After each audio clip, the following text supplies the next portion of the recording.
Good afternoon, good morning, good evening, my viewers from wherever you are watching us from. And today we want to talk about financial literacy. Like everything you need to know about financial literacy. What is financial literacy? The principles and everything that you would like to know about financial literacy. And today we have our guest on the show who will be talking to us about financial literacy.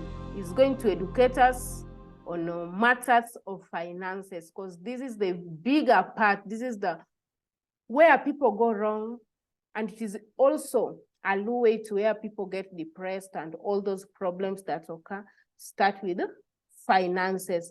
So I'll welcome you, Madam Consolate or Miss. Okay, Introduce yourself, tell us about you.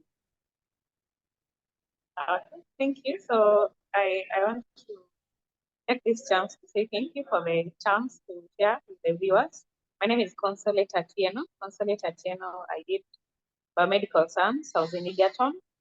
I graduated in 2018 and I was among the best students as far as I know from primary, high school up to campus. And I got a nice second class upper. So the mindset that I was raised up with was that as a lady, when you work very hard and you get a good grade, you should definitely get a well-paid job. Yes. But now when I finished school in 2018, I realized that that norm is long gone. It is long changed. So I really tarmacked for quite some time. I actually didn't even get an internship for the same job I did. So I found myself hustling here and there, no much source of income. I'm also a mother, a young mom, so it was a big challenge for me to take care of my family, and also I'm the breadwinner in my family. So that is when I came across a business. At first, I was a bit skeptical about business, being raised up in a society that you didn't really value business. We saw business of who are not learned. We saw business as something that can't really give someone a better hope. So I was a bit reluctant, but after looking at it for a very long time, I decided why not go for it. And today I'm looking at it after doing it for now a year full time. I'm like, it has really opened my to dealing with financial empowerment people and the old people, that even in this tough economy, you can still make a difference. Yes. Thank you. Welcome. You That is still make a difference. Yes. I just love your motive. Like, you can make a difference. It doesn't matter where you are coming from. It doesn't matter what you did. You can make a difference. That is wonderful. And I love your introduction, Consolate. Okay.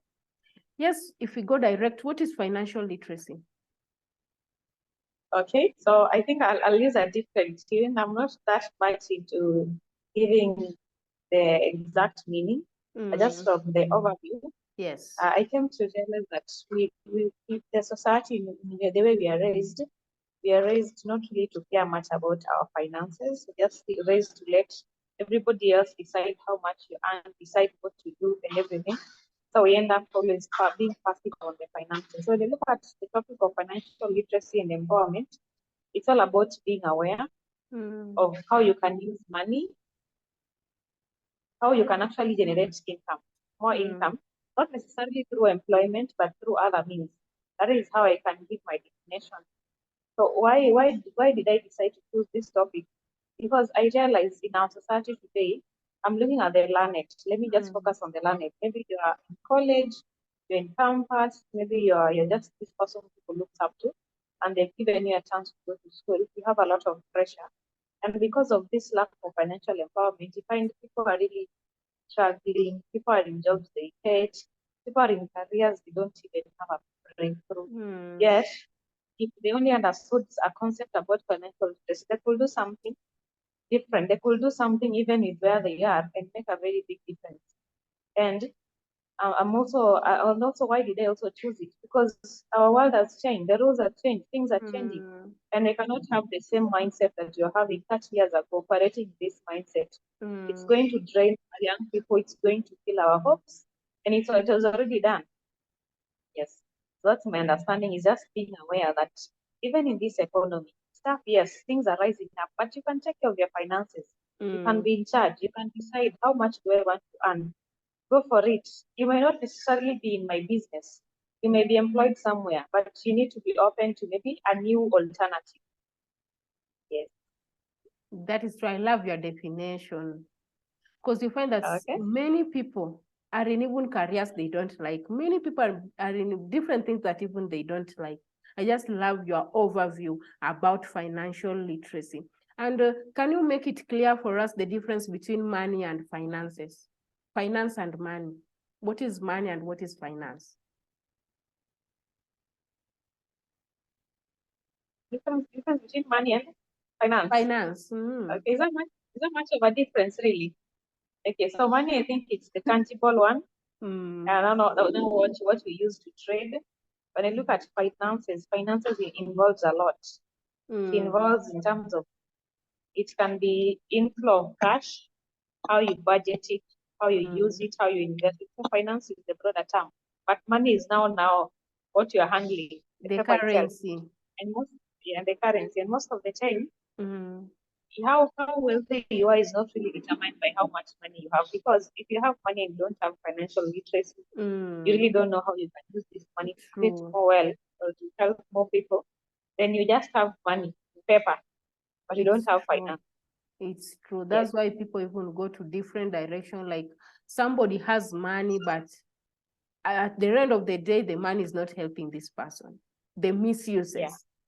Yes, we should have financial literacy. I just love this topic. From the moment that I heard about financial literacy, I just wanted to know more because I just loved it.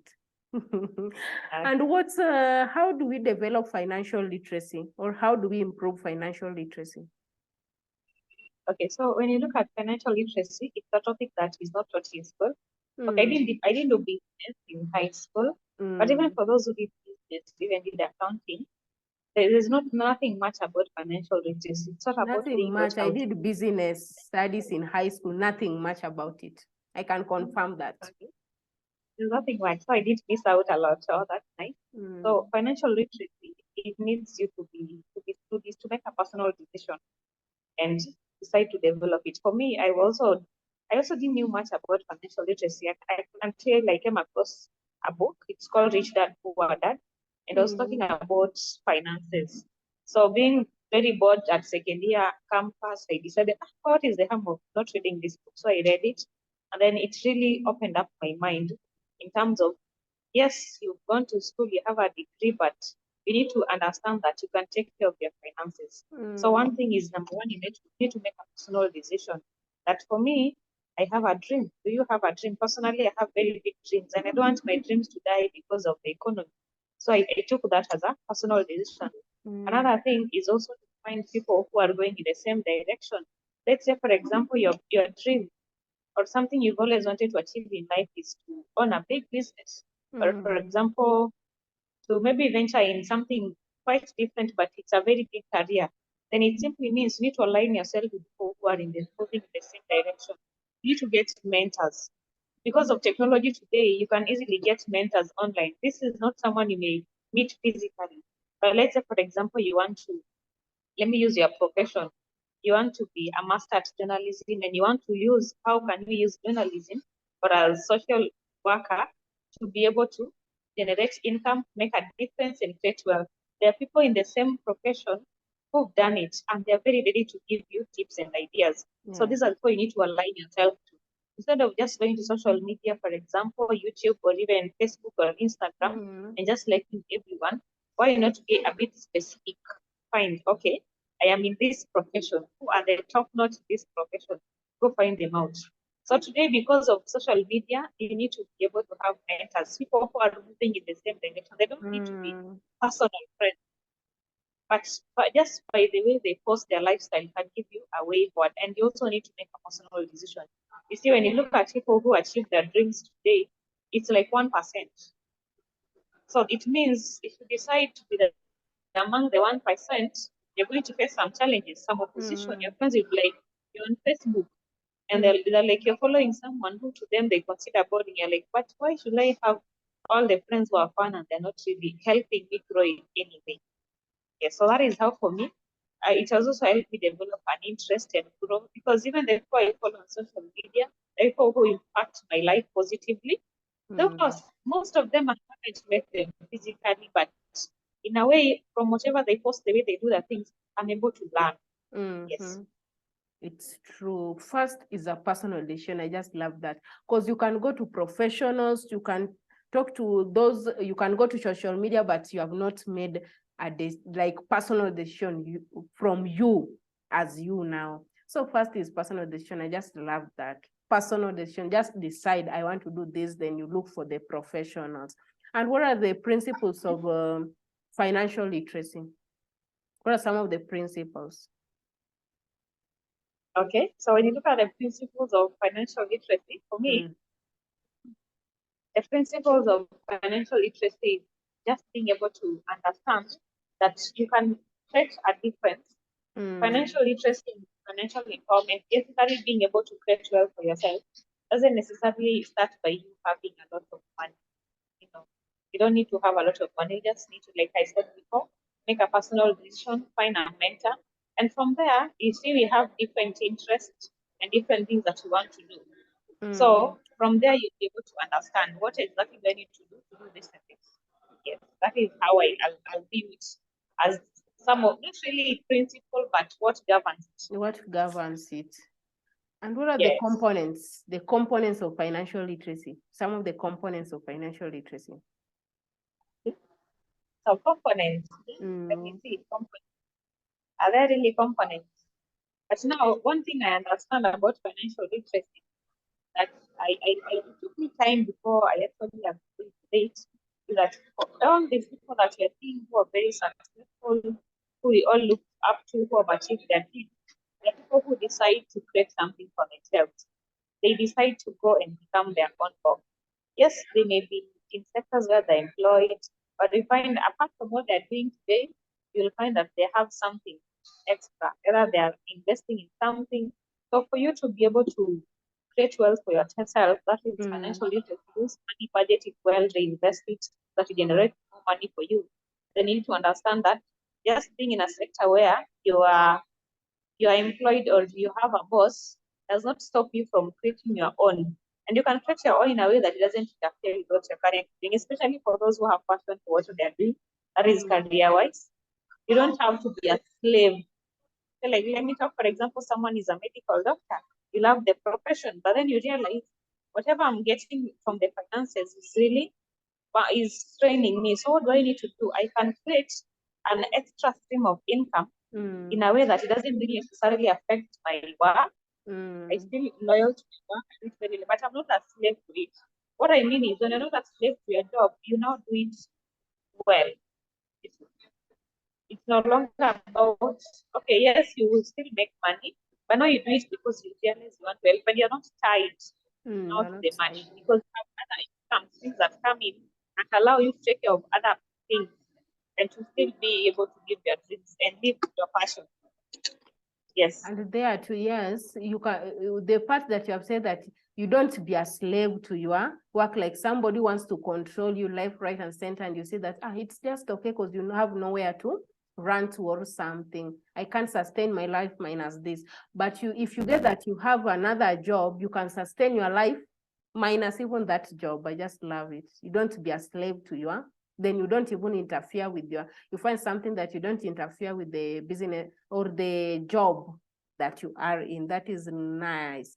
What are some of are there skills in financial literacy? So what is interesting in financial literacy and the knowledge about finances, these are things that can be learned. No one was born no one was born knowing how to create wealth. No one was born knowing how to use finances. We are all inclined in our own way. In fact, most of the people learn about money, learn it from our parents. Yes. Find if your mom was a 10 feet, you'll most likely become one. So these are things that once you make a personal decision, you can always learn. And for me, my take on financial literacy and financial empowerment is being able to use whatever it you have to create more wealth. Because when you create more wealth, you can serve more people. My goal is to serve more people. You see, let's say, for example, I want to venture into a project that helps the needy. My focus is not just help 10 people. I want to look at the world in a different view. I want to say my goal is to hit 1 million, to help 1 million orphans. But for me to be able to do that, I need to be able to use the little knowledge that I have, the skill, grow it, be able to generate more so that I can help more. Because when I look around, not everybody has the same capability, the same skills, the same knowledge that we have. Yes, so it simply means that for you to be able to be given that skill, you're given it to make a difference. Maybe yours may not be charity, but there's something you can do. So we don't need to limit ourselves to the little that we have or the little that we can get. We can grow it. But these things they're learnable, like I said. You don't have to wake up perfect. For me, I told you I didn't grow up in a business family. Yes. So it simply means that once you make a personal decision, you can always learn. And as you learn these qualities, you develop. And another quality that you will be able to understand in financial literacy is you're always someone who is ready to learn. You're ready to learn because learning never stops. And you're also ready that you're going to make some mistakes. And when you make some mistakes, it doesn't mean that you failed. You see, in our school system and our society has really made us to criticize anybody who's doing a mistake. But in financial literacy, you'll realize you'll make a bad choice today, you'll do a bad investment. But no, you don't stay there. You pick yourself up, learn from it, go to the next. And by learning from it, you become better. Yes. Yes, some of this, like personal decision cuts across like everything here. You first make a personal decision, not just a decision, a personal decision, then you'll be ready to learn. By the way, you'll be ready to learn. You'll be ready, because if you are rigid that you don't want to learn, then you won't be literate about your finances. You won't be able like to govern your resources. What are some of the advantages of being financial literate? So when you're financial literate, it simply means you make a decision that you're going to take charge of your finances. Then it gives you freedom. It gives you freedom of money, freedom of time. What do I mean by freedom? Let me say, for example, if you look deep down, what do we really want to be? Wherever we are right now is not where we want to be. So what if you're able to, you work and you're able to create wealth that allows you to do what you're passionate about? I'm passionate about fashion. I love fashion. But now, without finances, I cannot better in fashion. So the goal is when you have financial literacy and you take charge of your finances, then you'll be able to create wealth that allows you to have time to do the things that mean the world to you. If your family means the world to you, then you can have time for your family. Yes, that is one advantage. And also, another advantage is we create opportunities for others. We cannot keep waiting for the government to say, oh, the government can create employment. It can do, but it can't do enough for everybody. Or what if me and you make a decision that let us work on our finances so that we can create more employment opportunities, more business opportunities, more careers for different people? Because today, if I open, let's say, I want to venture in real estate. I decide that I want to build, and I'm building several apartments. That is employment for so many people. Do I have to wait for the government to do that? No. But unless I make a decision to take charge of my finances, I don't have that advantage at all. I don't have. Yes. Yes. I hope my viewers are understanding the benefits or the advantages of being financial literate. And it is well stated by Consolate that first in everything for you to move from point A to point B, first you make a personal decision. You must make a personal decision, not just making a decision. It should be personal. I just love that point of making personal decision, because this is the drive. This is the drive of everything, because I can say today, no, I want to change, like, I won't be broke again. Like, let me say, there's something that people say that a broke person knows how to make like decisions kwa akili. Anasema like the moment I'll get money, the moment I'll get that, if I do A, B, C, D, then anapata hiyo kazi, then you find that he's doing way more, the different things with the things he was like, I will do. So first, we make personal decision to follow our budgets, to follow everything that we want to do. So do you have anything that you can tell our viewers who are viewing us today? Okay, so I think my parting shot will be: we are all creatures of habits. What we do every day is because of the habits. So if you want to be able to learn more about financial literacy, financial empowerment, take charge of your own finances, then you're not going to make a big step immediately. You're going to start small. I didn't wake up and made all these decisions we hear me talking about. No, started a step at a time. Started at Consolate and create wealth for my family. Okay, so what is the first step that I did? I found someone I could learn from. That is from a mentor through a book. And then from there, I found a community through my business of people who are in the same dreams and goals. I faced challenges, I failed, but because it's a habit defined today, it's much easier than when I started. So anything that you're going to do, especially that involves taking charge of your finances, you need to realize that you need to create some habits. These habits may not be, you're not going to start at 100%, but start, even if it is 1, 2, 3. Yes, when you start there, in the next 2 years, in the next 1 year, 6 months, you'll not be where you started. Yes. Thank you very much, Madam Consolate. For my viewers, Consolate has taught us today the advantages and everything about financial literacy, how to be financial literate. First, you must make a personal decision. To be financial literate, you must make a personal, not just a decision, a personal decision, that one from the bottom of your heart. Again, the second one, look for the professionals that will guide you on how you can do your thing, the financial professionals. Talk to them. They will help you on how to go about this thing called financial literacy. Then again, you can check on your social media. Listen to financial broadcasts, the things that are happening, how you can do this, how you can do this. Make it productive, then everything, make a personal decision, then you are here to go. Till next time, viewers, thank you for being here with us, Madam Consolate. And thanks to all our viewers who will be watching us. Until next time, bye-bye. And again, before we go, Consolate, we will invite you again for you to teach us or to let us know more about debts and expenses. Okay. Yes. Okay, yes. Bye-bye once more, again, viewers.